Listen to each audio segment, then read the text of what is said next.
안녕하십니까. 매일 아침 조간신문의 주요 기사를 딱딱 풀어서 해석해드리는 조간 딱풀 6월 14일 월요일에 인사드립니다. 자, 어제 오늘 대통령 선거 후보 등록이 실시가 되죠. 자, 어제 첫날인데 첫날에 벌써 11명이 등록을 마쳤습니다. 11명. 후보 등록 기탁금이 3억 원이죠. 그래서 3억 원을 내고 11명이 후보 등록을 했습니다. 자, 후보 등록을 하면 뭐 병역이나 재산 같은 것을 신고를 하도록 되어 있죠. 어제 이 재산 내용을 신고를 한 것을 보면은 가장 많은 재산을 신고한 사람은 안철수 후보 1980억 원, 그 다음에 윤석열 후보 77억 원, 이재명 후보 32억 원. 그런데 윤석열 후보의 경우에는 이 본인 재산보다는 부인 김건희 씨 재산이 훨씬 많죠.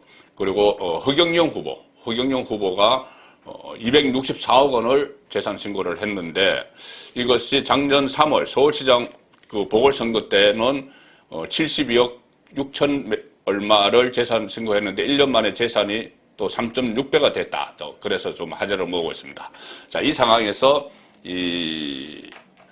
어제 후보 등록 첫날에 국민의당 안철수 후보가 윤석열 후보에게 선제적으로 야권 후보 단일화 제안을 했죠. 그런데 여론조사 방식으로 하자. 자, 이렇게 해서 여론조사를 통해서 하면은 결국은 또 역선택이 일어난다. 이래서 국민의힘과 윤석열 후보는 일단 사실상 이 방식은 그 원칙은 환영을 하지만은 후보 단일화라는 이 명분은 환영을 하지만 그것을 단일화를 위한 방식에는 완전히 차이가 나는 그런 상황으로 이 선거판이 시작이 됐습니다. 공식 선거운동이 시작이 내일부터 됩니다. 자, 한국일보 일면톱 보시면 많은 신문이 오늘 일면톱에서 단일화 문제를 다뤘습니다. 야권 단일화, 뜨거운 주사위는 던져졌다. 일단 단일화라는 이 말에 대해서 안철수 후보가 그동안 거의 알레르기 반응을 보였죠. 완주한다. 단일화 가능성 0%도 없다. 그런 이야기까지 했는데 일단 안철수 후보가 단일화 카드를 먼저 던졌습니다. 단일화를 입에 올린 것이죠. 자, 그래서 일단 단일화가 법정선거운동 돌입과 동시에 최대 변수가 됐습니다.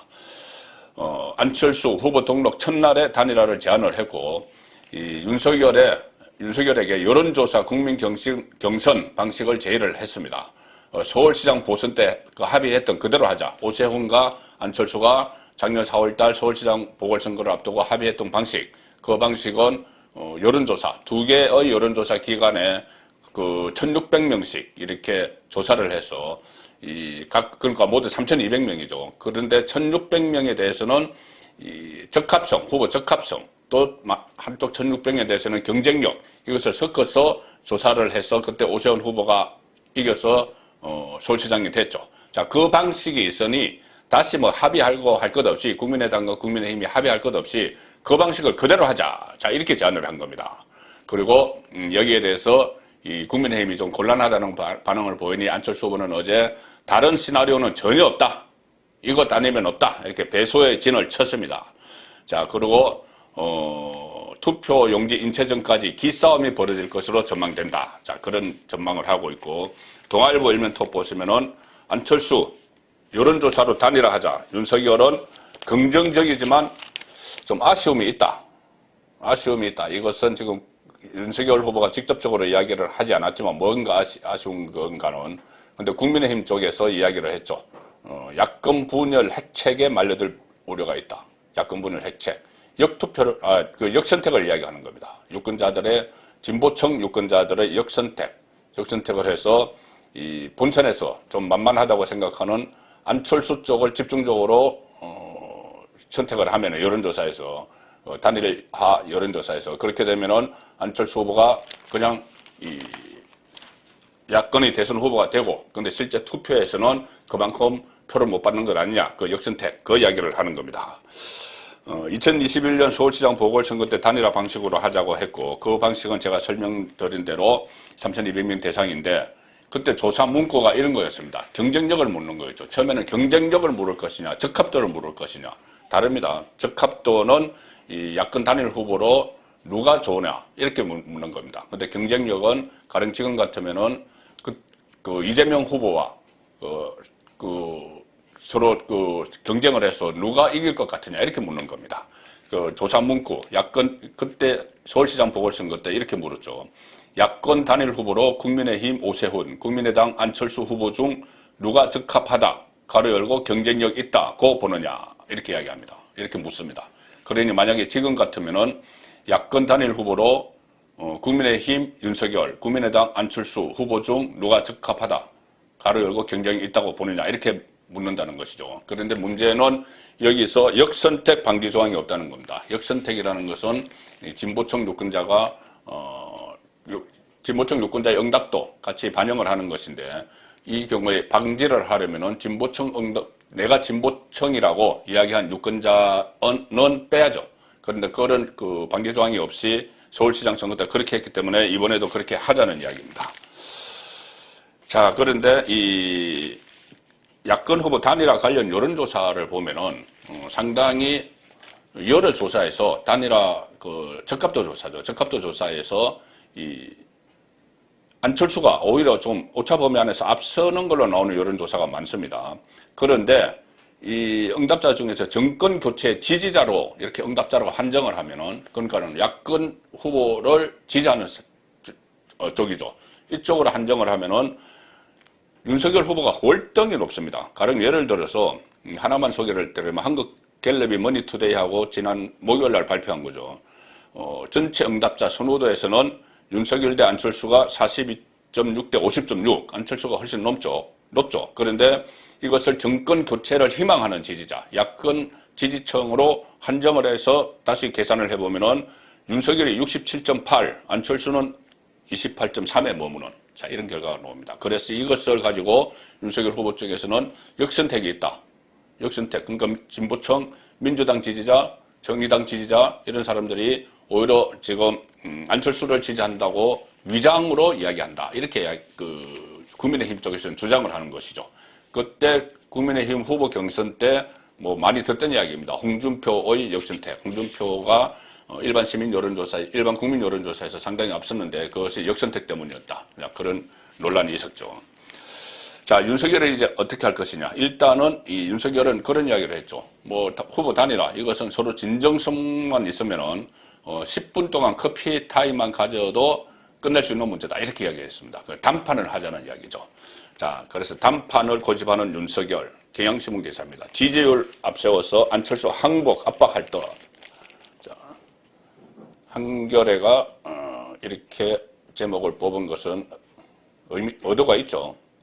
지금 일방적으로 안철수를 압박한다. 경향신문이 뽑은 겁니다. 경향신문 진보 성향 언론이죠. 일방적으로 압박을 한다. 그 안철수에게 항복하라, 이렇게 압박을 한다. 이렇게 제목을 뽑습니다. 당판을 고집하면서 이 단일화 자체에 대한 여지는 남겨두면서도 이 윤석열이 이렇게 이야기한 것, 단일화는 긍정평가, 여론조사 방식은 어렵다, 이렇게 밝힌 것에 대해서 단일화 자체에 대한 여지는 남겨두면서도 단일화 방식에서는 안철수 후보에게 끌려가지 않겠다는 뜻으로 해석된다. 물론 뭐 그런 그 의지가 있겠죠. 단판을 통해서 해야 된다는 그런 게 있지만, 일단 경향신문은 이 안철수를 그냥 일방적으로 압박한다, 이렇게 이 제목을 뽑은 겁니다. 자, 이 부분에 대해서 제가 좀 말씀을 드리면은, 이 안철수 후보 입장에서는 일단 승부수를 던졌죠. 승부수를 던진 게 맞습니다. 왜 이 승부수를 던졌냐 하면은, 지금 지지율이 좀 정체된 상태에서 이 조금 전에 제가 이 여론조사로 말씀드린 것처럼 실제로 윤석열 후보와 후보 단일화를 위한 여론조사 경선을 하면은 이길 가능성도 있습니다. 역선택도 선택이죠. 그래서 결국은 역선택까지도 다 포함돼서 여론조사에 들어가서 이기게 되면은 본인이 야권 후보의 단일 후보가 될 수 있다는 그런 판단을 한 것이죠. 그리고 두 번째는 혹시 야권 후보가 되지 않더라도, 단일 후보가 되지 않더라도 윤석열 후보가 되면은 러닝메이트라는 표현을 썼습니다. 러닝메이트. 그리고 좋은 정권 교체, 이런 이야기를 했습니다. 그래서 러닝메이트로 같이 선거를 하고 그 이후에 이 대선에서 승리를 하면은 지분을 가져가는 그런 그 수순까지 내다본 것 같습니다. 정치인으로서는 충분히 할 수 있는 그런 전략이죠. 러닝메이트로 끝까지 도와서 합당을 해서 국민의힘과 국민의당이 합당을 해서 여권에 편입이 되는 자 그런 수술. 만약에 본인이 후보가 안 되더라도 자 그런데 여기서 현실적으로 예를 들어서 안철수 후보가 됐을 경우에 이 안철수 후보가 될 수도 있습니다. 이 조금 전에 말씀드린 대로 다시 말씀드리지만 역선택도 포함이 되기 때문에 그러면은 이 선거도 선거지만 저는 선거 이후 전국도 상당히 불안해진다고 봅니다. 안철수 후보가 범야권의 단일 후보가 되면 자 왜 그러냐면은 일단 선거 과정을 보시면은 안철수 후보는 지금 전국적인 조직이 미미하죠. 중앙선대위도 지금 제대로 뭐 체제를 딱 갖췄다 이렇게 볼 수가 없습니다.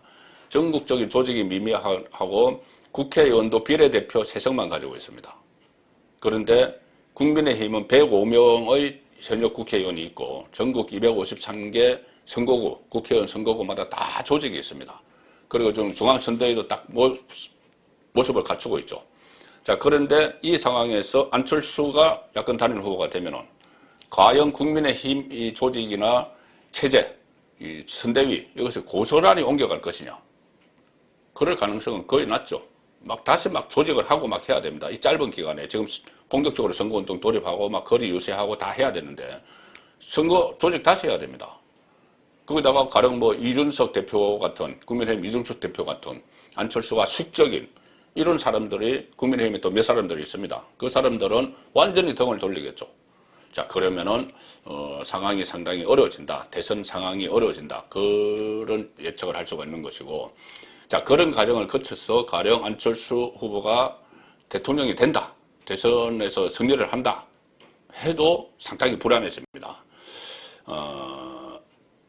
이 세석을 가지고 있는 여당으로서는 도저히 불가능하죠. 그래서 이제 국민의힘과 합당을 할 텐데, 합당을 하면은, 합당을 한다고 해서 국민의힘 세력을 또 고스란히 인수를 할 수 있느냐? 그 인수를 하더라도 여소야대, 극심한 여소야 됩니다. 국민의힘이 돼도 마찬가지지만은, 어쨌든 그 극심한 여소야대가 되는 상황에서 국민의힘을 고스란히 인수할 가능성도, 완전히 100% 인수하기는 좀 그렇다는 그 전망을 할 수가 있고, 또 왜 그러냐면 지역 조직이 충돌을 합니다. 바로 끝나고 나서 지방선거가 6월 1일 지방선거가 있는데 전부 다 지방선거에 마음을 두고 있는 국민의당 사람들, 국민의힘 사람들이 물론 국민의힘이 압도적으로 많지만 전국 곳곳에 퍼져 있는데 이것을 합당을 하는 과정에서 이 짧은 기간에 또 파열음이 막 나죠. 서로 자리를 내놓지 않으려고 하기 때문에. 자, 그래서 당장 지방선거에서 혼선이 올 수도 있다. 그런 의미에서 이 안철수 단일 후보가 되면은 대선에서도 현실적으로 상당히 어려워지고 대선이 혹시라도 승리해서 대선 끝나서 집권을 하더라도 혼선이 불가피하다. 자, 그런 그 생각을 할 수가 있습니다. 자, 그래서 결국은 이 여론조사 방식으로 단일 후보를 선택하는 것은 너무 위험 부담이 크다. 아직까지는 그런 생각입니다. 자, 그런데 다만 지금 안철수 후보가 여론조사 방식을 통한 단일 후보를 뽑자고 윤석열 후보에게 제안한 것은 큰 의미가 두 가지가 있죠. 하나는 지금까지 단일화에 부정적이던 그냥 부정적 일변도였던 그 안철수 후보 입에서 단일화 이야기가 나온 겁니다. 그리고 또 하나는 제가 몇 차례 소개드렸지만은 여의도 정가에서 나돌던 괴소문 있었죠. 이재명과 안철수가 단일화할 것이다. 자, 그런데 일단 그 카드는 사라졌다고 봐야 되겠죠. 지금 이재명 쪽에서는 아직 좀 여지를 남겨두고 있지만은 지금 정권 교체, 그리고 더 좋은 정권 교체 이런 이야기 하면서 안철수의 윤석열에게 단일화를 제안을 했는데 그것이 안 됐다고 해서 지금 며칠 사이에 이재명에게 갈 수는 없습니다. 만약에 그렇게 되면은 그렇게까지 갈 리는 없겠죠. 자, 국민일보 보시면은 자, 여당 반응이 나옵니다. 이재명, 안철수 연대에 공을 들였는데 실망한 여당. 자, 이제 고춧가루를 치죠. 야권 단일화 안 될 거다. 자, 우리하고 끝났는데 그래도 야권 단일화 안 될 거다. 야권 단일화 되면은 제일 위험한 사람이 이재명이죠.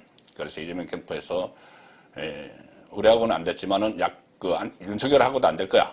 자, 이렇게 이야기를 하는 겁니다. 윤석열 여론조사 방식 받을 리가 없다. 그리고 안철수가 완주하면 다자고도에서 해볼만 하다. 이것이 이재명 캠프의 속내죠. 민주당 핵심 관계자는 이렇게 이야기합니다. 그동안 여러 루트로 안철수 후보 쪽에 진정성 있는 제안을 전달을 했다. 이재명과 같이 하자는 그 제안을 계속 전달을 했다. 그런데 이렇게 되면 안철수 후보는 국민의힘과 그러니까 안철수 후보는 국민의힘과 미래를 도모할 수 없다는 것을 열심히 설득을 했다. 국민의힘하고 같이 가면 미래가 없어. 당신은 우리하고 해야 돼. 열심히 설득했는데 닭 쫓던 개가 된 느낌이다. 닭 쫓던 개가 된 느낌이다. 민주당 핵심 관계자가 이야기했습니다. 자, 제가 핵심 관계자 그러면은 당의 핵심 관계자 그러면은 뭐 당 대표 같으면은 뭐 최고위 관계자 뭐 이렇게 하겠죠. 핵심 관계자 그러면은 중요한 당직을 맡고 있는 사람입니다. 이재명 캠프에서 핵심적인 보직을 맡고 있거나 중요한 당직을 맡고 있는 그런 사람을 핵심 관계자라고 하죠. 그런데 그 핵심 관계자가 닭 쫓던 개가 된 느낌이다. 이렇게 할 정도로 충격을 받았다는 이야기죠. 이재명 안철수 단일화 꿈을 버리지 못한 사람들도 있습니다. 윤석열과 깨지면 오히려 우리하고 협상이 될 거야. 그런 이야기하고 이재명도 어제 김미경 교수 안철수 후보 부인이 코로나 확진이 됐죠. 거기에 대해서 기저질환이 있는데 안타까운 소식을 접했다. 쾌유를 기원한다. 이렇게 하면서 좀 호의를 드러내는 그런 상황도 있지만 그렇다고 지금 안철수가 윤석열과 안 된다고 이재명과 단일화를 한다. 이것은 정치 도의상 말도 안 되는 이야기죠. 자, 국민일보 아래 기사 보시면은 제가 한번 전에 들었는데 이재명이 사라졌다. 이딴 메가톤급 이슈의 존재감이 흔들. 이재명이 사라져 버렸습니다. 왜 그러냐면은 지금 이 후보 단일화가 이제 대선 법정 선거 등 들어간 이 시점에 최대의 이슈가 되겠죠. 그래서 지명 같은 걸 계속 찾으려 합니다. 그 상황에서 정치 보복 논란이 터져 나왔죠. 정치 보복, 문재인 대통령 발. 그러니 문재인과 윤석열 대결 구도가 돼버렸다. 이런 이야기도 있었습니다. 그래서 이슈 메이킹 측면에서는 이재명 후보가 윤석열 후보에게 뒤지고 있는 셈이다. 자, 이런 분석이 나왔는데 이재명을 대선판 밖으로 막 밀어내는 사람은 지금 또 있죠. 뭐 문재인 대통령도 그렇지만은 김혜경 씨, 부인 김혜경 씨입니다. 공무원에 대한 갑질, 그리고 법인카드 사적 유용 이런 의혹들이 계속 쏟아져 나왔는데 김혜경 씨가 얼마 전에 국민 사과 기자회견을 하면서 그런 이야기를 했죠. 그냥 오래된 친분 관계로 도움을 받는다. 그리고 본인이 뭐 지시하거나 이렇게 한 건 없다. 이런 식으로 이야기했고 지금 당이나 이쪽에서 민주당 쪽에서도 이것은 5급 전직 사무관 배소현 씨가 7급 공무원에게 갑질한 것이다. 이렇게 하면서 꼬리 딱 자르기를 하는데 어제 또 공개된 녹음 내용을 보면은 그게 아닙니다. 이 배소현 씨가 7급 공무원과 통화를 하는 와중에 또 다른 전화를 받습니다. 그 전화를 받는데 거기서 아예 사모님 뭐 이렇게 이야기를 합니다. 그러면서 예예 하면서 마치 무슨 지시를 받는 듯한 그런 말이 있고 예 뭐 예약을 했습니다. 이런 말이 있습니다. 지시를 다 받고 있다는 것이죠. 그래서 그것도 거짓말이다. 자, 그런 의혹이 또 불거지고 있는 상황입니다. 자, 이렇게 해서 어쨌든 이 박스권 탈출을 위해서 이재명 후보가 안간힘을 쓰는데 문재인 대통령이 윤석열의 적폐청산 발언에 분노한다 그러면서 지지층 결집을 시도를 했죠. 자, 이렇게 되니 처음에는 이재명 후보가 이렇게 진영 대결로 가는 것이 나에게 유리한가 불리한가 해서 좀 어정쩡한 입장을 취했는데 최근에 이것이 마지막 돌파구라고 생각을 했는지 똑같이 스탠스를 문재인 대통령과 맞추기 시작했습니다. 이 정치 보복, 윤석열이 대통령 되면은 우리는 정치 보복을 당해서 다 끝나. 뭐 이런 프레임을 걸기 시작을 했습니다. 어제 제주도 가서 이런 이야기들을 쏟아냈습니다. 이재명, 한국일보입니다. 이재명, 윤석열 적폐 수사는 정치 보복. 이 말을 하는데 올인하고 있다. 정치 보복 프레임을 세우는데 올인을 하고 있다. 그리고 자, 이 정치 보복이 꺼낸 김에 노무현 전 대통령을 소환을 합니다. 극단적 선택을 한 노무현, 계속 문재인 정권 주변에서는 그렇게 이야기하죠. 이명박 보수 정권에서 정치 보복을 해서 노무현 전 대통령이 극단적 선택을 했다. 또 우리가 그렇게 당할 거냐. 이 이야기를 지금 퍼뜨리고 있습니다.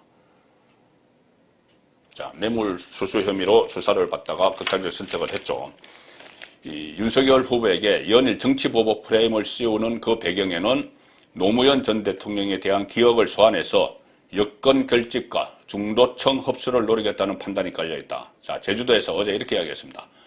이재명, 국민의힘이 우리 노무현 전 대통령을 정치보복해서 그분을 떠나보낼 수밖에 없었던 그 안타까운 일을 기억하느냐. 선동이죠. 그리고 참혹한 보복의 현장에서 제주도 4.3 때문에 그 이야기를 하는 겁니다. 다시 보복을 생각하는 상황이 됐다. 이제 다시는 이 나라에서 정치적 욕망과 사적 이익 때문에 누군가 죽는 일은 없어야 한다. 노골적으로 지금 이 정치 보복 프레임을 걸고 있죠. 문재인 대통령도 이 윤석열에게 사과를 요구한다, 분노하면서 그 다른 언론, 같은 시점에 다른 인터뷰에서 또 노무현 이야기를 했죠. 노무현 전 대통령 이야기를 했죠. 노무현 전 대통령이 그렇게 극단적 선택을 했는데도 그 이후에 정책을 변한 게 없다. 그것은 본인들의 이야기인데 무슨 보복을 하고 이런 이야기, 본인들의 이야기인데 그걸 지금 노무현 전 대통령까지 소환을 하면서 윤석열 후보가 이야기한 적폐수사, 당위론적인 이야기, 그것과 연결시켜서 정치보복 프레임을 걸고 있습니다. 자, 그런데 한국일보가 이렇게 마지막에 씁니다. 다만 정치보복 발언에 대한 지나친 공세가 정권 교체 여론을 자극할 수 있는 우려도 없지 않다. 오히려 정권 교체해야 된다. 이렇게 그 여론을 자극할 수가 있다. 그러니까 역작용이 일어날 수도 있다는 이야기죠. 그렇지만 선대위에서는, 이재명 선대위에서는 박빙 열세로 판단하는 판세를 흔들기 위해서 불가피하다는 견해가 많다. 자, 이렇게 해서 박빙 열세라고 본인들도 판단을 합니다. 박빙의 열세. 그러면은 이렇게 해서 판을 흔들 수밖에 없다. 정치보복 프레임을 세울 수밖에 없다. 이렇게 판단하는데 과연 판이 지금 흔들리고 있을까요? 그렇다면은 정치보복 프레임, 노무현 파리 여기에 판세가 흔들렸을까? 자, 문재인 대통령의 이 발언은 10일 날 나왔죠. 그러면 그 이후에 실시된 여론조사는 지지율이 어떻게 됐을까? 10일 실시된 뉴데일리 의뢰로 여론조사 업체 PNR이 조사한 게 나왔습니다. 뉴데일리 여론조사 사자 대결에서 윤석열 46.6, 이재명 40.3. 오히려 윤석열이 그 2차 TV 토론 이후에 오히려 올라갔다. 내려가지가 않았습니다. 그러니까 판이 흔들리지 않았다는 이야기죠. 윤석열 2차 토론 전 지지율에 비해서 오히려 상승했다. 당선 가능성은 윤석열이 50%, 이재명 42%, 오차바퀴다. 그리고 이재명은 호남, 강원, 제주 제외한 전 지역에서 윤석열에 밀리고 있다. 이런 기사입니다. 자, 오늘 마지막에 전해드릴 기사는 박근혜 전 대통령, 영란일보에서 단독 보도를 해서 알려진 게 있죠. 대구 달성 사저로 대구 달성 사저에 새로운 전원주택을 매입을 해서 그쪽으로 돌아간다. 퇴원을 하고 나서. 자, 퇴원하는 시점이 대선 전이 될지 후가 될지도 좀 중요합니다. 왜 그러냐면은 퇴원 무렵에 뭔가 메시지를 낸다고 했기 때문에. 자, 그런데 그것과는 별개로 지금 보도가 된 이후에 전국에서 많은 관심을 갖는 그 박근혜 전 대통령에 대해서 애정을 갖고 있는 분들이 그쪽으로 지금 많이 가서 벌써 북적인다고 합니다. 국민일보 신문 보시면은 지지자가 줄을 잇고 아직 들어가지 않았는데 그 전원주택에 매입한다는 소문을 듣고 박근혜 전 대통령에게 창당을 하라, 당을 하나 만들라 이런 것을 촉구하는 현수막도 걸렸다. 그래서 지금 현장 로또 기사입니다. 박근혜 전 대통령이 퇴원 후에 돌아갈 전원주택 여기서 하루에 1,000명 정도가 지금 와서 둘러보고 간다고 합니다. 지하 1층, 지상 2층짜리 전원주택, 최고 7m 높이 담장에 곳곳에 CCTV 이런 집을 일부러 골랐겠죠. 이틀 새 수천 명 주말에 그래서 박근혜 전 대통령 이달 말이나 대선 후에 입주할 듯. 자, 뭐 대선 전에 입주를 할 때 메시지를 낼 가능성이 있고 대선 후에 입주를 하더라도 뭐 유영하 변호사를 통해서 메시지를 낼 가능성도 있죠. 그렇지만 제 판단으로는 이렇게 대구 달성으로 낙향하는 이런 입장에서 굳이 어떤 정치적 메시지를 낼까 싶기도 합니다. 2월 14일 보내드린 조간 딱풀이었습니다.